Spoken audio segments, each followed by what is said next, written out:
we need to talk more about Taylor and Travis. Their PDA parade has continued. Their sexcapade is continuing. So, Taylor and Travi gave us a little bit more of insight into their love life when Travi baby did an interview with the Wall Street Journal. They piqued his interest. Yes, he's in the press for their interest. Can you believe that? People were like, Travis is kind of a Nepo boyfriend. And they're coming for him. But we're going to talk about that. If I really think he's this leechy, bloodsucker, fame fucker, Nepo boyfriend. I don't think so. Anyway, we're going to get into it. So in this interview, I don't know what else he talked about. I'm sure he talked about his hockey career and him being the point guard on his team. I'm sure he got all into the sports ball of it all. Also, he's in like every commercial right now. It's so insane. He's like promoting Smart Water and tampons. Like, okay. So he said all about how he met Taylor, and we're finally getting the love story, the origin story of it all. We're getting the prequel to their romance after all of the other films that we've seen. So this is how they got together. Maybe this will be their How I Met Your Mother story one day. But anyway, he said after his initial failed attempt to reach out to her at the Eras Tour, which I thought was very creative with the friendship bracelet I loved, he said there were definitely people she knew that knew who I was, who were in her corner saying, hey, do you know Travis is coming? Do you know Travis is coming? He had people playing Cupid for him. He had bow and arrow shooters in those streets like Katniss out here, and they did not miss. They shot Taylor with the bow and arrow, and she fell in love. So he had people behind the scenes pulling some strings for him. I love that. Very important. Very important to be a good wingman. My friend Sebastian, shout out to you, Sebi. Best wingman in the whole world. Like, best wingman. If I have a first hangout or date with someone, like we'll go out to eat or something, and then we might like go to a club or a bar or something. This was in Chicago. Sebi would come, lighten the mood, break the ice, like gas me up. Cannot give credit to him enough. And maybe that's why I was successful in Chicago, but not in LA. Like, you need a good wingman. And if you don't have one, guys, get one. Like, take applications. You need one. So he had wingmen out there. And she told Travis upon their first talking, because he said he eventually found out that the rumors from his Cupid playing friends that Taylor was slightly interested were true when Taylor directly reached out to him. Ooh, very exciting. Like, what would getting that text be like from Taylor Swift? I feel like that'd be like getting your acceptance letter to Harvard. Oh my God, when that text came in, it'd be like, whoa. It'd be like seeing God. No, I'm just kidding. I'm not going to compare it to that. Anyway, he said, she told me exactly what was going on and how I got lucky enough to get her to reach out. She said, hell yeah, you're the lucky one. She knows who she is. She said, let me tell you now, you're the lucky one. Period. She knows her worth. She said, I'm in charge here. You're lucky that I'm even speaking to you. You're lucky that I'm even getting the time of day. Then Travis told WSJ Magazine, a few members of Taylor Swift's family even insisted in helping him get her attention. Wow, they were like making Taylor date so fast after her breakup. They were that annoying family that's like meddling in your love life, being like, you're not getting any younger. Oh my God, that's one of the last things my grandma said to my brother. She was like, do you have a girlfriend yet? You're not getting any younger. I was like, oh my God. Then Travis said, she'll probably hate me for saying this, but when she came to Arrowhead Stadium for the first time, they got together. They gave Taylor Swift a big locker room as her own dressing room, and her little cousins were taking pictures in front of Travis's locker to be like, ooh, this is Taylor's boyfriend. That's so cute. I didn't even know Taylor Swift had any cousins. That's hilarious. I had no idea. I didn't know Andrea Swift had siblings. I mean, I guess I should have assumed, but the Swiftie fandom is like so big. We know all of her family. We know Austin Swift. People tell me I look like Austin Swift. So I'm gonna try to sneak into Swift family Christmas, Swiftmas, and be like, it's me, Austin. What? I'm a lawyer. Love Austin. Good for him. But yeah. Then he said, when I met her in New York, we had already kind of been talking. Ooh, they've been texting, doing a little back and forth over the iMessage. Kelsey said about the start of his relationship with Taylor Swift. So I knew we would have a nice dinner and like a conversation and then see where it goes from there. Their conversation was clearly successful. Who knows what they talked about? They were like, when I was playing at this stadium, then when I was playing at this stadium, and oh my God, we're both so rich and successful. We love each other. Let's make a power alliance. That's probably how that went. Then he said, speaking of how powerful she is, I've never dated anyone with that kind of aura about them. Yeah, seriously.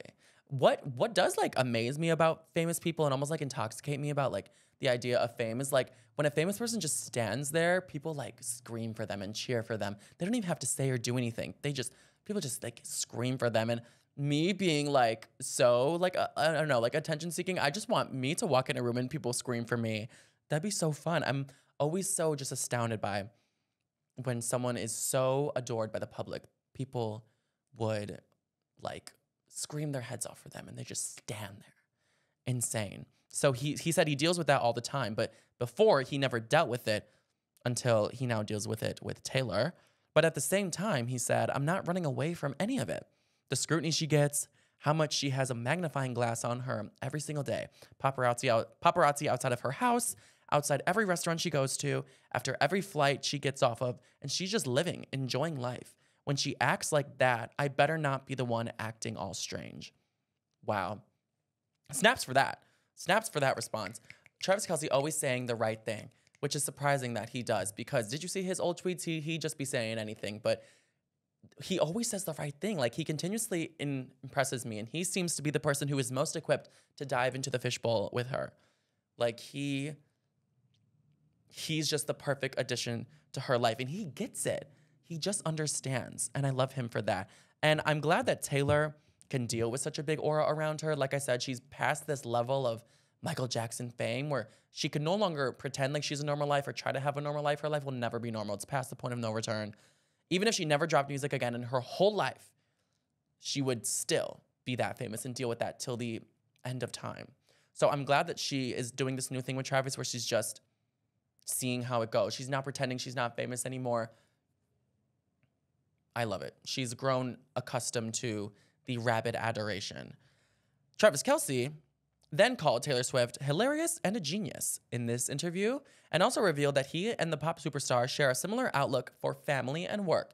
Yeah, those are two of Taylor's core values for sure. Family, that's what like a lot of her songs are about, and you can tell she's just craves that like authentic, deep love with a group of people that she can just pour herself into and have that family bond for her whole life. And I think that's why she's so seen as the girl next door, and we all love her, and it keeps her humble too, like her love for her family. She never forgot who she is or who she comes from or who is the most important. So I think that's one of the best things about her, and I definitely want to be like that too. Like, I definitely crave one day to have a husband and like, you know, give birth to my very own kids.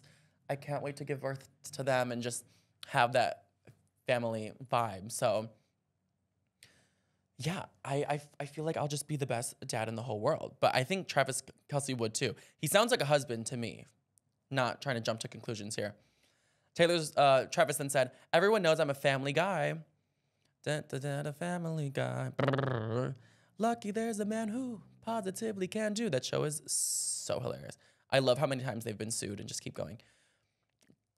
Then he said, her team is her family. Her family does a lot of stuff in terms of her tour, the marketing, being around. So I think she has a lot of these values as well, which is right up my alley. Yeah, the whole interview definitely painted a very good picture of Taylor and their relationship. And I love the balance of he let us in a lot and told us so much about their relationship because we love that. And Taylor Swift knows that we love that, but he didn't reveal too much. It was still very, very respectful. But people were saying under the comments, saw a lot of viral tweets about how he is a Nepo boyfriend. Is he using her for clout to get these interviews on the Wall Street Journal and be on the cover of WSJ? Is he a sellout? He's in a lot of commercials. Like I said, like I see him every 5 seconds in a commercial. He's like a main commercial boy. That's just as much as his job is playing football now. But good for him. Oh, I can't wait for the Super Bowl commercial. Oh my God, I can't wait for whatever they do. I should make a TikTok about that, what Taylor and Travis's Super Bowl commercial should be. But anyway, what I will say, Do I think it's shady that he accepted all these commercials and is accepting the cover of Wall Street Journal? Because he could have said no. It is an important question. Is he using her? Is he Nepo? Because a lot of A-list pop stars, pop girls have been burned in the past by that. Demi Lovato said her man she felt like was using her. Ariana Grande released music where it felt like she thought certain men with BDE were using her as a stepping stone to get where they want to go. I will say that the thought did cross my mind when I saw him on the cover of the Wall Street Journal. Maybe it is Taylor's story to tell just because this is her clout, you know, it's her fame that she has built. It's her interest that people even care for. But what I will say is why I think it might be okay that he accepted this, and I encourage it and think it's a fine move, is that, of course, Taylor was involved in the decision making for him to be on that, especially if he's going to talk about her. You can't just surprise the person that you're in love with or in like with. Who knows if they have said love yet, but you can't just surprise her like that. And I'll say also, he has a stake in this just as much as she does. It's not like he is someone that no one cares about, so he would never even have the opportunity to be on that magazine in the first place. He's a 2-time Super Bowl champion. You know, he's had his own dating reality show. People were clearly interested in his dating life as well. So he has a stake in this. He's not some second string loser who isn't worth mentioning. And I will say, Taylor admits when people come into my life, they jump into the fishbowl with me. They are now being perceived with me. And they're kind of like partners in crime. I don't think Taylor would want her to just make all the decisions and lead the pack. She needs a husband that can handle the media attention, receive the media attention, and then execute the interviews and what people are saying about him in a respectful, good way. Like, she just needs someone who's media trained and reliable. And I think that's what Travis Kelce is. So yeah, Taylor does invite this fan speculation, but Travis is there to be her tag team partner in that. He tells us all about their relationship in the magazine, and I think Taylor loves that. And just as much as we like hearing it from her, we'd like to hear it from her boyfriend too. It's a big part of her brand, inviting in the fan obsession. She wants to tell us what's going on because we're like best friends to her. So I think he's adding to that in a really respectful, smart way. There is a line to cross. You know, if he accepted the cover of Vogue without her or did like 10,000 more ads, like that would be crossing the line. But I do think he has not crossed that line and is actually teetering it in a really beautiful way. You just watched a clip from my podcast and my YouTube channel. More amazing clips to check out here, so make sure you subscribe. There's so many options to choose from, and you really need to know all the tea and become a PhD level student here at Pop Culture University. So check them all out. Listen to the full podcast on Spotify, Apple Podcasts, or right here on this YouTube channel.